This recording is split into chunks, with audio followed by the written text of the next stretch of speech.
अरे ना जी ऐसे बात नहीं करो, फिर तो हम अपन जान भी दे सकेंगे सच में।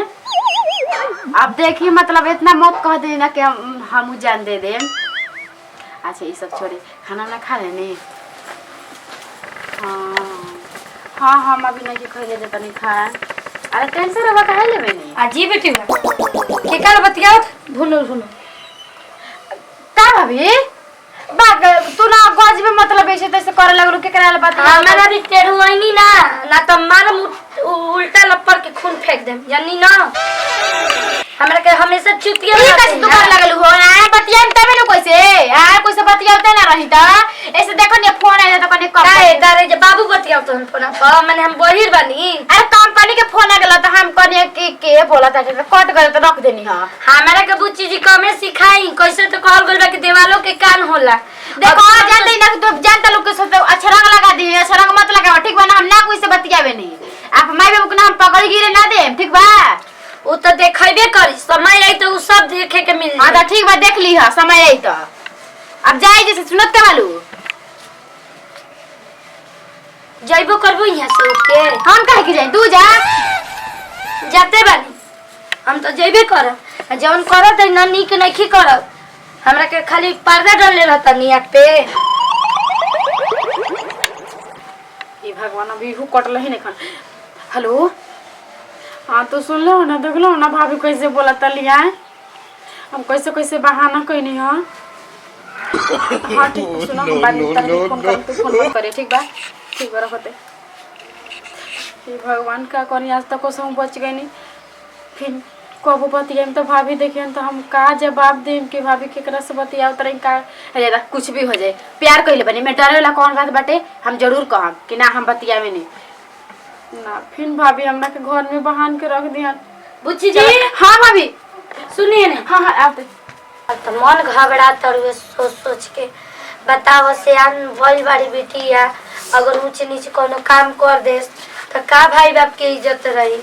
अनको इज्जत के बारे में सोचे तड़ी और ऊपर से जान के भी अनजान बना दे तड़ी हमरा के। बाबूजी आवत तब ना बाबूजी से कहत नहीं कि कोनो लड़का पैका देख के बढ़िया अब बियाह शादी करके हटाई। एक तो अपन जुग जमाना खराब बढ़ुए भाग परा जेहन तो कोनो इज्जत ना रही। ऐसे टोला महला मुंह बैले बढ़ुए फलना घर के कि कब फलना के बेटी या धिया ऐसा करो काम के हम हंसी।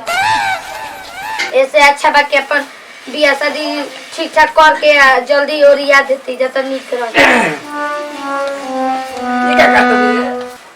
एक तारी भेद बच्चोरे बा कुटवा देते मैं मिलिए खुद।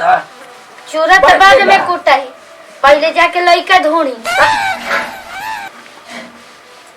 हमरा लइका का काम बारे हमरा ले आराम से चला के हमर जंगल सही बात हम चलाई ना। लेहना भूसा चलावे खातिर ना दामाद खोजी दामाद। ला तोरा काहे का पाल पर टेंशन होता हूँ हमारा रहे के चाहिए। घर में रौला रहतन कि हम रहतन ई बताई ना। हम रहतन तू रहतली घर में का होता है का नहीं क्यों तो रौला तो नहीं जानत। अगर रौला से हमको हम तो रौला हमारे का उल्टा गरज के बोला का बात है कि पॉइंट पॉइंट पे बुच्ची जी फलना से बतियावत तरी कौन लड़का से काहे का कहता ले ऐसा कोनो बात नहीं के हमर लड़की से ना कर सकती है बता सकते तो पहले। हाँ तो देखी सुनले कान से ना आया के रौला से कहत नहीं है जब आता नहीं बा ना भाग परा जई हम तो मत कम के पतो ये ठीक होता है। कैसे भाग जाए अगर भाग जाए ना तो दोबारा लौट के आई ना तब भेटा देते एते गुंडी क के काट के कहते ना मछरियन के ना होली से बररिया मछरिया बड़की वही में डाल के खिया दे दम गेना नियर खा गए गुबु। हाँ इज्जते ना रही इज्जत डुबाइए दी हाँ ना पकड़ाइए जी हाँ ना गुदर काट के फेंकिए देम तो इज्जतिए तो वापस ना आ जाई रहू। अरे चल ना कर सकते बालक बारी अभी दूध पिए तो बच्चा अरे अब ओकर 12 साल के उम्र होता आखिर अभी बच्चा। हां 12 साल में ना कौन खेला करे लगली। ये घर हम कनी के चल के दू रोटी हम खाई सुख से तो अब का हमारे पेट में घुसिया तो बात है ये कहल गई बड़ुए पहले के माई बाबू असर लगले रहन बाल बच्चा पके बाल बच्चे के बियाह होई धूमधाम से आजकल के जमाना में ना माइयो बाप आसरा छोड़ दियन कि बेटा के बियाह करम। आजकल अधिकतर उहे होता लवे मैरिज कर भाग पड़ा के अल्लाह बताओ लागले उल्टा सीधा बात करे। आ कहाँ उबे रे आई भी के घर में और अभी अबे हम फैसला करते हैं। फैसला का करो का फैसला करो मान जी लोग कहला से कहला से के अगर हम जान दे तन क्यों बात ना तो तू वही देखिए कि हम का करब। आदमी कहता कि जात धर्म देखता अरे कुछ दिन में देखम बाबूजी लइकवे लइकिए जात धर्म के मिटा दियो सर आ आधा मिटा देला सर और रहत सन कौन जाता ले आ देता कौन जात एरा रे का हो बाबूजी मैं चलो जे बैठ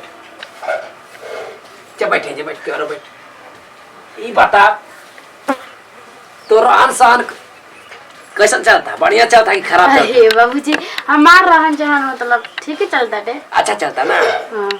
तो कबे के को हरा होता तो टूट देने काहे नहीं ली रे गांव में का कौन करता लिखा बाबूजी तेल लगावत रहे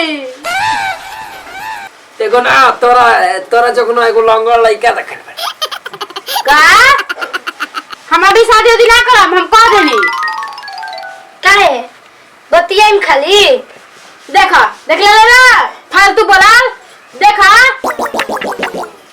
ये करा मतलब खाई अपन बाबूजी के किरिया हां खो खाई किरिया कि बाला नहीं बाला खो गलती काम नहीं कराता क्या करता ली बता एरे आना रे गो लइका बारे एगो कैसे आ फिर एगो से पैगर बा ना हो तो कैसे कैसन लइका के जल्दी निभा दी बढ़िया से इज्जत से बियाह शादी कर दी अगर गलती कर दारू ना ताना बेबर से लइका से शादी कर बता चली समझाते पहले आए गोरी बात है।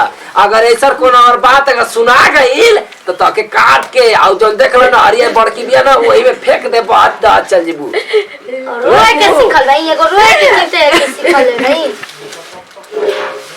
जब तक तब रोए के जानी ना हाले दे दे धमका दे दे ऐसा कोनो का दिमाग में गुजे तो इना तन निकल जीबा ठीक है चली खाना खा ली हां चल चल चल देता चली देता नहीं दे का करी कौन गलती बात कहनी है हैं गाजीवन के से छिपा के रखम त काल भइला कही उनके पतोही खराब रहे मर्दा हमर कह के मेहरानू हमर खराब रहे सपोर्ट कइलस तबे ना घर में कैसे रहते रहे कि ना जनलस आ ना कहल समझ से कह देन तब ई ना डर रही कि हां पतोही ना कहले या त ना मेहरानू कहले या बतावल जरूरी रहे ना हमरा हमो में के भौजाई ना कि बढ़ावा दे तू क्या हमारे पीछे पीछे आता बाबे कोनी चुप हां कोनी कहां बा ना कोनी हमारे घरे कोई नहीं खेस सुन ना ओई जगह रह गए जहां हम कॉल रहता है। हां ठीक बा हम जल्दी आवत है ना ठीक बा रख दे ओए होते ता तू हमार बात सुन ले बे कहियो मत कैसे ना हां खाली हंसे ना कहियो मत हम जाते बे घर खाली तू ना जिए देबे रे हां जिए देबे कि ना जिए देबे तोरा के दिन भर खाली छोड़ दी खेलत कूदत रहे खबे पेबे ना सुतबे ना मोटा की मारी मरला पे तो रोई लागत हो भर चौकली रखो जल्दी चल जल्दी कपड़ा पहनाई तोरा मामा घर जे के बना अब फुआ के देखला रे कहां भाई फुआ फुआ कहां भाई मुंह बना के सिख ले मुंह बना के छोड़ाई खो काट काट जल्दी चल चल कपड़ा पहनाई चलता चल जल्दी ढीठा ढीठा मन तो कतक मार चल ढीठा ये बाद में गोड़ा में चल जौन बात के डर रहे हुए भाई कहिए ले कहता नहीं कि अजी लड़का देख के बियाह करी जा न तो मैं इज्जत लेके चल जई हन गइली ना भगली पड़ैली ना मैं घर छान मर गई कहीं न की दिक्कत है ना मोबाइल दिखत ना उनकर एगो कपड़ा वस्त्र दिखत कुछ नहीं के दिखत घर में हम का जवाब दे मुहा के ऊपर से मुंह के हमरा पर चिल्लाए लगो का रे का कपार पे हाथ धके बैठल रहे रा बहिया ऊपर पड़ गली भगली पड़ैली तोरा कभी सुबह मतलब शुभ कभी ना बोले वाला सुबह बोले वाला का बैठल रहे दुआरी पे हई चल हम चल देखी हमरा के ना घघुआइनी ना जनी नु ना रे बड़ा इज्जतदार बनल बन तो नागिन लखत एथी क के दम नागिन हलही होते तो बुझाते बड़वे कि के बड़वे काहे इतना बाईम बरे भाई में हां भगली गइली रा बहिन चुप रह गोलियो सोने फूल पार्टी साथी मनावे कुल कर सब चले हम स्कूल बर्थडे रौरा काहे ना हमार बतिया विश्वास करना जी, काहे ना बतिया मानी ना। रौरा में बत्ती के काट के निकल लागेला। काट फल ही होवे त काट लागे। जेतने मेहरानू सहेली सन ना ओतने कपार पर मर चढ़ रहेला सन। आ चढ़ल रनी रौरा हमारे कपड़े पर। हां तना सहयो हमरा ना चिन्हक ने के छिप दे बस जान ली। जब से बियाह क के लाइल बन तब से ना जननी सुख के सुख का कहाला। बतिया बूढ़ा हंसते हमारा से मत बोल बुझाइल। हुई खासी करता है ना। हमरा के भैया बेटी हमने के हमारे रही। संग वो मोबाइल वाले फोन आई बड़े। हेलो हां का हां जानतनी बाक कइले बनी। सही में इस साल रुक हम आवते। अब का जाई मैं त इज्जत ले ले। हम रुक के यार भाई तू तहारपुर सहकावल ह सहकाव का भाई लइकिया के का भइले ठीक कहत क्या हो गई का भइल जा बतियावे कर ले कान तो उला मावत कोन से देख के ठीक बा जाई दोला देखी कहां गइली जाई। के कहा गइले दमाद लेके फरार हो गइली। का बात सही कर झूठ बोलते बाबू जी, हम मजाक करते थोड़े से। आय अभी हम मरद पे फोन आइले कर जन कौन बेटा कहत कि ता लइके के देखो नी कौन तो बेटा जर भाग होते। कपार बार चढ़ान जा कपड़ा। अरे खइले पियला के दुलार अपन बच्चा के देवे के चाहिए। ये तने ना कपार पर चढ़ा दे चाहिए ना कि मैं इज्जत लेके आ सत्यानाश करके चल जा। क्या बोली रे आप कब बोलैले बनी? अब सुहाग रात में मनावत हाय कौन करावा कह दे आला तेरे दादा कभी हम सपना में नहीं सोचले रही कि आवे सरकार करी ये पतोया सही कहत रे हमरा से बात मत करी। हम जाते में हल्ला करे कि हम नंदी भाग गई। मैं इज्जत हला करबो त मार बेटा कि तू जुड़ा जबू और वो थुकिया से ना एक चोदा तो बुझाई।